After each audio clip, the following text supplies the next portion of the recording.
Why doesn't Trump tell us about the aliens? August 8, 2019. Recently Trump had a chance to tell us about ETs, but he didn't. Rhett Jones now gives his opinion on this for the Gizmodo site. Why doesn't Trump tell us about the aliens? It may be the most important and least talked about question of our time. In recent years, we have seen the U.S. government being more open about the encounters that members of its military had with unidentified flying objects and their efforts to thoroughly investigate such incidents, leading to all kinds of alien alloy speculation and law enforcement requests to learn more about exactly what is going on. I will spare you the armchair psychiatric analysis of why we as a society might expect a species with superior intelligence to come down and save us, to get us out of our misery, or just say hello. But we certainly yearn for that. After all, a couple of millions have pledged to break into Area 51 next month, and internet promises are binding. Of course, if someone credible came forward and told us what the government knows about aliens,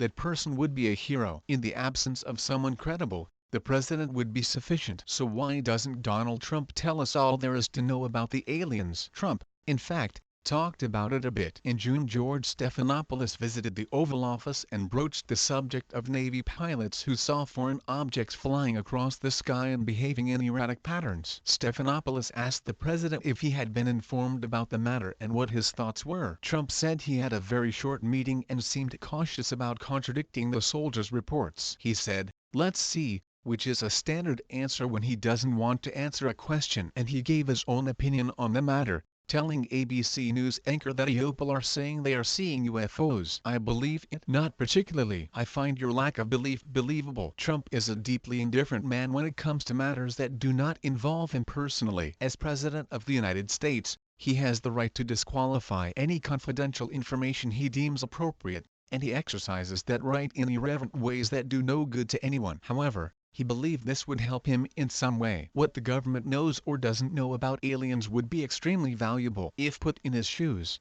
a normal person would ask the question on the first day, just because it's a cliché that should be one of the first questions anyone should ask. Trump is not a normal person, but he loves valuable information that can help him politically or financially. In the same interview with Stephanopoulos in which he discussed UFOs, he also said that he would take information against his political opponents of foreign governments, an act that would be a crime. At the same time, he has a wealth of information at his disposal from the world's largest intelligence-gathering apparatus, but seems to prefer to look for cable TV answers. Maybe he asked for information about aliens, got a thick dossier from an intelligence agent with a short summary at the top that told him nothing, and he just set it all aside. But that still doesn't stop him from going to the top intelligence officer and saying, "Want to know about the aliens? Yes or no? Do they exist?" It would probably be a crime for this person to give him false information he requested. The answer could simply be "we don't know." Or maybe they have given him an answer one way or the other and he simply sees the knowledge as a kind of multifunctional card that is kept in his back pocket and should only be used at the right time.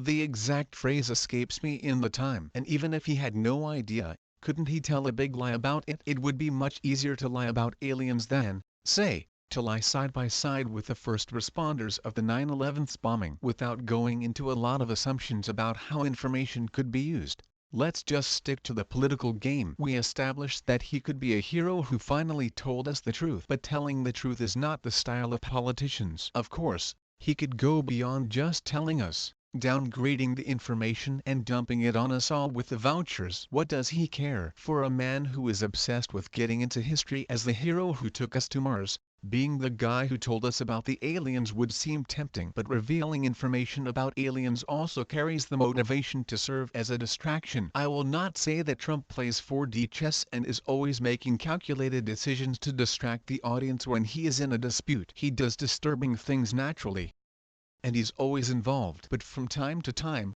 he makes obvious attempts to divert attention from a problem at the center of American conversation. Just before former Special Advisor Robert Mueller's testimony at the front of Congress, he tested an incoherent tweet linking Mueller's lawyer with a basement public servant that had something to do with Hillary Clinton. This received zero attention. Aliens would give him a solid week of news cycle before we got tired of it. This is the point on our blog when the questions about Trump's alien knowledge begin to get dark. Perhaps, in all the mess and controversy, Through all the threats of impeachment or imprisonment in the last 2 years, he never thought that what he faced was big enough to pull the alien letter. Maybe he has known that he is capable of much worse things and much greater controversy, and he always holds the alien subject for when he really needs it. Or maybe he's just saving it for a week before Election Day in 2020. But it keeps bothering me. Trump would have already shown the letter. He is too impulsive not to miss the phrase aliens are real. Guys, amid the roar of helicopter rotor blades on the White House lawn, he would not be able to contain himself. He just does things, and often these things work for him. And all I can determine is that he knows the truth, and the truth is really too much for us to handle. Trump certainly would not avoid putting it all out for the good of the country. No, the answer, whatever, would have to be a threat to its very existence. Perhaps it is the only information for which even the president could disappear undisclosed. Or maybe the knowledge itself was so horrible and beyond our imagination that he realized and had to immediately forget it to avoid going crazy. All I know is that after running the question through my mind for too long, I think everyone should stay away from Area 51.